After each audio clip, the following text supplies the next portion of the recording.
Does the scouting only happen on the 12th of April? That was the beginning. That was the beginning of it. That's why I'm saying it was triggered by the investigating officer requesting these papers. Now it seemed to be urgent. Something needed to be done urgently. Otherwise, there was going to be problems. Because from the 12th, there was a scouting. The 13th, there was a scouting. The 14th, there was a scouting. The 15th, there was a scouting. The 16th, there was a scouting. Subsequently, Armand was killed on the 17th. But there's things that happened in between. We see Katiso sending a name and a number of the intended, supposedly they thought it was a whistleblower, but let me just say of the employee from the QTech, he sent it to Dow.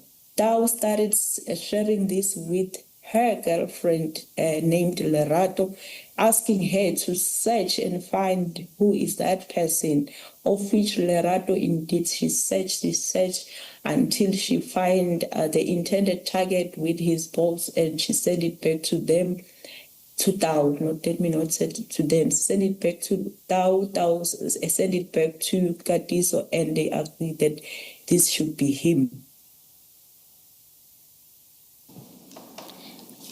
And then the scouting continued, and then we could see there was a testing of vehicles and so forth. And in one of the days, we could see Dawes Viano there up until the knock-off time where everybody will leave QTechs. I think they were trying to identify the target. And what is notable, after the 16 from scouting, they go back to Mlipe again.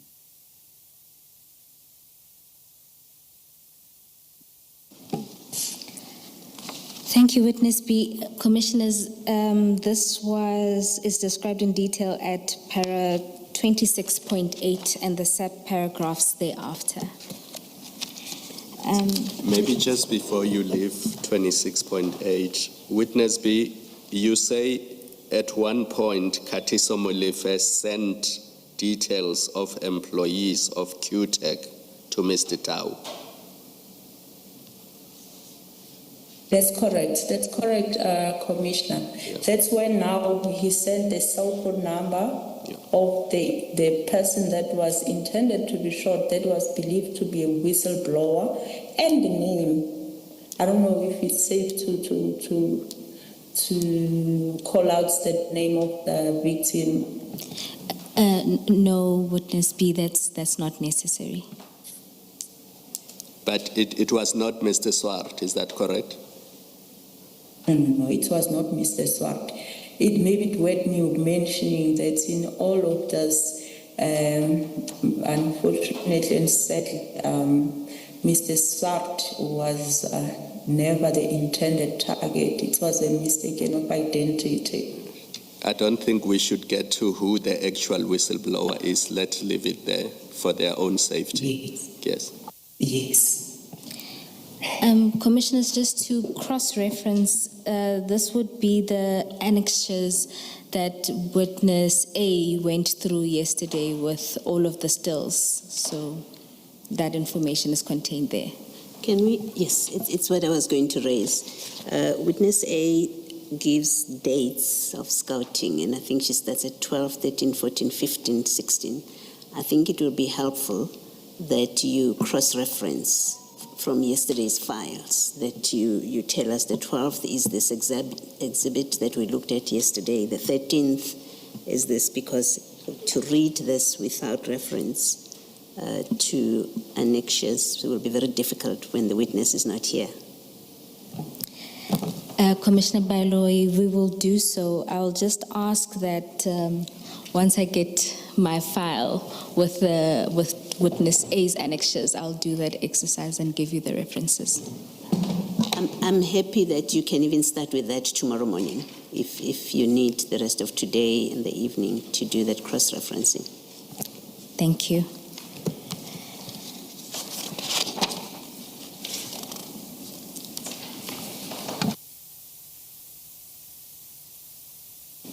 Witness B, at paragraph Can I, 20. sorry, before you, my you apologies. move off this, at paragraph 26.8.4, and perhaps Ms. Bowe, it still falls in the category of what I'm asking, what I've asked that you do for us. There, the witness says on 12 April 1st, Mr. Dow is seen driving to Mr. Molefe's place, and then they both drive to the location for scouting. I don't recall, and you, the witness, you can remind us, I don't recall that we saw evidence that they were both in the vehicle. I do recall the evidence about the vehicles, the vehicle going to Mr. Molefe and then it leaving. Is there evidence that they were both in the vehicle? And perhaps when you do the exercise that I've asked for, you can try and locate that.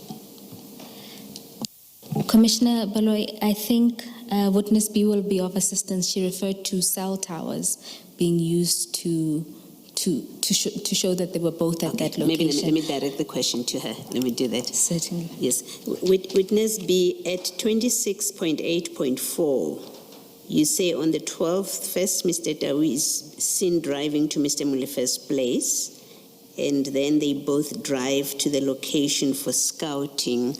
How do you know that they were in that vehicle together to the location for scouting? Commissioner, we know that through the call data. It's the call data that informs us that you can see from the Dow's call data and tracking reports driving to Mlife, and then from Mlife's house, according to call data, they both driving, picking in same towers up until at Vernach and Kiltek, where they were scouting. Why I would refer to say they were driving together, I'm very much aware of the explanation that he gave during the bail that he forgot the cell phone inside Dow's car. But I'm not convinced, commissioners, because in between he was making calls, let alone receiving calls. Receiving call, I will maybe give him a benefit of the doubt because even Dow can answer. But making calls from your phone, that's extreme. And I know he was using iPhone, and I'm definitely sure that Dow wouldn't be able to access iPhone without him, because I know the security is in the iPhone. I'm using an iPhone. Thank you, Witness B. Thank you, Commissioner Baloy. Witness B, you wrap this section up at paragraph 26.9, where you talk to the motive. Can you explain this to the commissioners with reference to paragraph 26.9? Thank you. Yes, the motive, yeah. Hence, I reference to the 12 to say we see something common about the dates, the 12, because the 12 is when now, like, he was pressured to give the documents, and knowing that there was manipulation in this, and that would have costed him his job and everything that he worked for.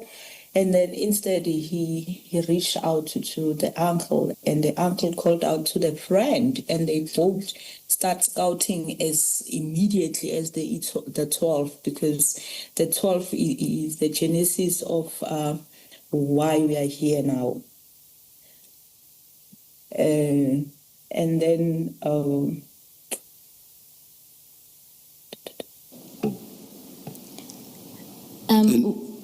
Oh, sorry, Witness B, what's your belief that Mr. Lucky Molefe ordered the hit based on? it's based on this SK tender and the whistleblower, because, Commissioner, the actual person that was intended to be killed here is the whistleblower that was blowing the information in this SK tender thing. So unfortunately, we find Mr. Swart being killed, but not the person that was intended to be killed, because now it was creating problems for Lucky at work now that the investigator is now needing to have these documents. And the same documents was going to reveal that these two companies that he said they were in competition with SK, they actually non-existent. And the SK itself, it has its own problems, because the investigation has revealed that even there, it was a pawn in Lucky Mlife and Tapelo Mlife, who's the son to Katiso Mlife's pawn, because when the money was paid now, maybe I don't know if I'm going too forward, but when the money was paid now to this SK, what happens? It gets paid to SK account, but the whole amount is transferred to Tapelo Mlife's account, and Tapelo Mlife is the one paying people, including the so-called director of SK. He's getting as little as 30,000 out of 1.2. So now it tells you who are the mastermind of this SK group and this tender. And it gives you a clear picture why Mr. Mlife was interested and had to do something. Because he was protecting the interest of his own son and the nephew. I understand about calls or other contact between some of the people alleged to be involved in the murder. That is before the murder, and even the report to Mr.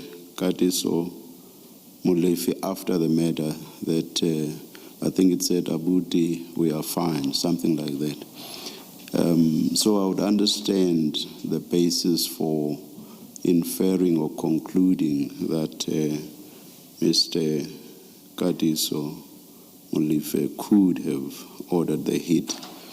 I'm not so sure that I get how you get to the conclusion or inference that Mr. Lucky Molefe could have ordered the hit. But I will leave it there. You have made your point. Commissioner, can I add a little something on Mlife? Yes. Mlife, meaning Lucky. Lucky is the person who awarded this tender to SK Group. And Mlife is referred to as the buyer at Transnet. Definitely Mlife, Lucky is not the first time he buys these certain springs